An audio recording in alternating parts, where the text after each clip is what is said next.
एक बार फिर खुश आमदीद कहते हैं। गवर्नर सिंध जनाब कामरान टिसोरी साहब हमारे साथ हैं। कामरान साहब, आपके और दोस्तों की बड़ी शोहरत है, ज़ाहिर है सियासी हवाले से तो है, लेकिन बाकी दोस्तों की भी, तो वो ठीक है, उनका क्या किरदार रहा है सारे इसमें?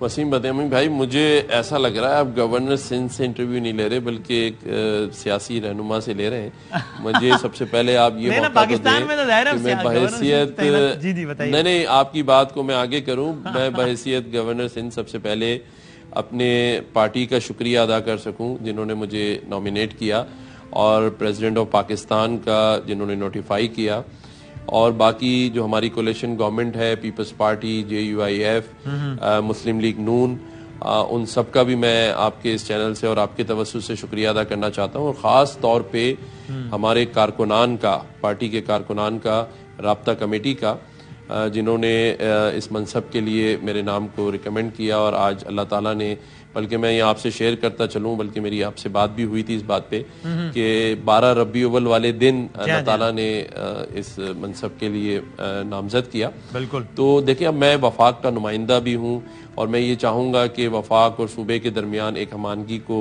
लेके चलूँ, और जो कोलिशन पार्टनर्स हैं उनके दरमियान भी, और हमारी जो मसाइल हैं, ख़ास तौर पे जो आपके पास इस वक्त सैलाब का बड़ा इशू है इंटीरियर सिंध के अंदर, और उसके बाद जो कराची की हालिया बारिशों में जो कराची के मसाइल नज़र आ रहे हैं, उसके लिए सिंध गवर्नमेंट से, चीफ मिनिस्टर साहब से हमारी पार्टी और उनके दरमियान एक राब्ते की शक्ल इख्तियार करें। हमें आगे चल के काम करना है। मैं ये समझता हूँ कि जो बातें आप कर रहे हैं उसका वक्त शायद पाकिस्तान में अब गुजर चुका है। लोग हमारी इन बातों को सुनकर नहीं खुश होंगे। मैं समझता हूँ वसीम भाई, आपको भी अब एक आगे आके इस किरदार अदा करना होगा कि हम लोगों को क्या डिलीवर करने जा रहे हैं आगे, और लोग हमसे क्या एक्सपेक्ट कर रहे हैं। आप कम से कम तरदीद ही कर दें इसकी, ताकि रिकॉर्ड मैं समझता हूँ इंटरेस्ट नहीं रहा। आप तरदीद ही कर दें कि भाई नहीं, मैं समझता हूँ कि ये तो मासूमाना बातें मैं वसीम भाई से पिछले 4-5 साल से सुन रहा हूँ आपसे। माशाल्लाह आप मासूमाना बातें करते हैं और मुझे बड़ा मजा भी आता है आपके साथ बात करके। देखें, ये सब चीजें इस मुल्क में चलती हैं। हम सियासी लोग हैं, सियासी वाबस्तगियों से और सियासी जो माहौल है उसके साथ चलने वाले हैं। बाकी हमारा, आपको पता है, आपसे हमारी अच्छी सलाम दुआ है। जब आप हमारे दोस्त हैं तो फिर सभी दोस्त हैं हमारे।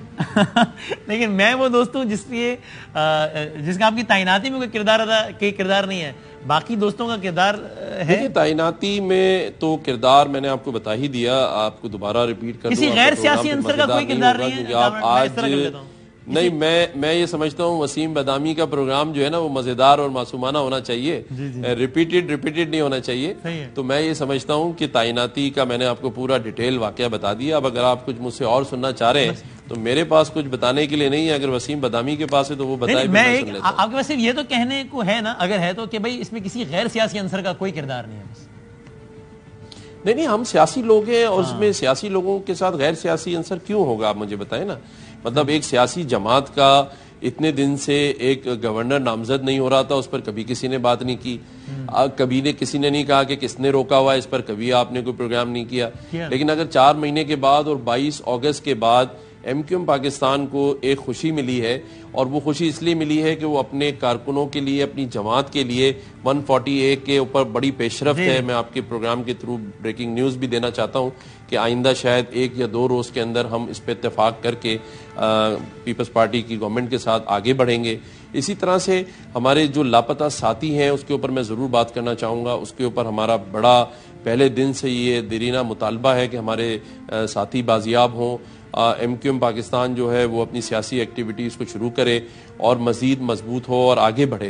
तो मैं समझता हूँ कि हमें मूव फॉरवर्ड वाली बात करनी चाहिए। ये चूंकि और चुनाचे में मैं समझता हूँ कि ना ही पढ़े, आगे बढ़ें और सारे लोगों को आप जब गवर्नर नामजद नहीं आपने ना, उस वक्त तुमने बात की थी, फैसल सब्ज़वारी साहब से भी इस पे बात हुई, वसी और बहुत से लोगों से बात हुई थी। अच्छा, यानी इस हवाले से मजीद बात हुई आप लोगों की? MQM के दफातर खुलें, लोग लापता अफराद बाजियाब हों, ये बातचीत किसी, चूंकि जब लास्ट टाइम आप पार्टी में फाल हुए तो कहा गया था कि जनाब देखें 7 बंद दफातर जो कामरान टिसोरी साहब ने खुलवा दी अपने ताल्लुकात इस्तेमाल करते हुए सारा कुछ। उसके बाद से आज तक 8वां नहीं खुला। अब वो 8वां, 9वां, 10वां, 11वां, 12वां हो जाएगा सारा कुछ। वसीम भाई, ताल्लुकात किसी के नहीं होते, ताल्लुकात पार्टी के होते हैं। जिस तरह हम एक अच्छा वकील अपॉइंट करते हैं अदालत में केस लड़ने के लिए। इसी तरह जब कोई सियासी पार्टी में कोई शख्स ऐसा होता है जो अपनी पार्टी के नैरेटिव को अच्छे तरीके से बयान कर सकता है और उसी स्पिरिट में उसके लिए कोशिश करता है, तो मैं भी एक कारकुन की हैसियत से पिछली बार भी कोशिश करता रहा हूं और इस बार भी जो मेरे कन्वीनियर हैं, सरबराह हैं डॉक्टर खालिद मकबूल सिद्दीकी भाई और मेरी राब्ता कमेटी ने जो मुझ पर एतमाद किया, मैं उसी हवाले से ये कहूँगा कि ये तो हमारा पहला मुतालबा है, हमारा कोलिशन गवर्नमेंट से एग्रीमेंट है, ये कोई नई बात तो नहीं है। जब वजीर दाखिला हैदराबाद आए थे तो उनके सामने भी हमने यही सब रखा था कि हमारा जो लापता साथियों का मुतालबा है उसको पूरा किया जाए। इसी तरह हमारे दफातर जो हैं वो नहीं खुल रहे, उनको खोला जाए। तो ये नए मुतालबे नहीं है, एमक्यूएम पाकिस्तान मुतालबे अपने दो पिछले अदवार में करती रही है। ठीक, फिर आप कह रहे हैं ना कि वो कि भाई इन सारी बातों का मकसद इसकी एक वजह ये है कि वो अभी ज्यादा पुरानी बात नहीं है, अभी कल की बात है कि जब सबने अजीब व गरीब मंजर देखा कि जब एमक्यूएम गवर्नमेंट की इत्तेहादी थी पिछले, यानी पाकिस्तान तहरीक इंसाफ की, और उनके एक वजीर थे फरूक नसीम साहब, वही कन्वीनर साहब जिनका हवाला देने बार बार खालिद मकबूल सिद्दीकी साहब, उन्होंने लगी लिपटी रखे बगैर उन्होंने टेलीविजन पे कहा कि फरूक नसीम साहब एमक्यूएम के हैं और वजीर भी हैं, लेकिन हमारे कोटे पे नहीं है। भाई सबको समझ में आ गया कि वो किसके कोटे पर है, सबको फौरन समझ में आ गया। तो इसलिए सवाल ध्यान में आया कि ये तो नहीं कि भाई वो कहें जनाब है कमेंट से एमक्यूएम के हैं, लेकिन अब ये बस डायरेक्ट डालेंगे इनकी, भाई अब क्या करें, ठीक है डायरेक्ट डालेंगे तो है फरूक नसीम साहब। नहीं, मैं आज आपको बताऊं, अब मैं एमक्यूएम का जाहिर हिस्सा इस वक्त नहीं हूं क्योंकि मैं वफाक का नुमाइंदा हूं, लेकिन मैं एमक्यूएम का नामजद गवर्नर हूं।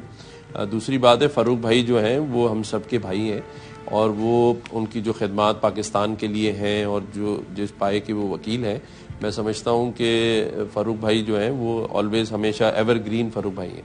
ठीक है, सो आपके गवर्नर से बनने के बाद एमक्यूएम के बाकी धड़ों का इत्तेहाद का इम्कान बढ़ गया, जिसमें फारूक सत्तार साहब भी हो, मुस्तफा कमाल साहब भी हो, बाकी सब हो?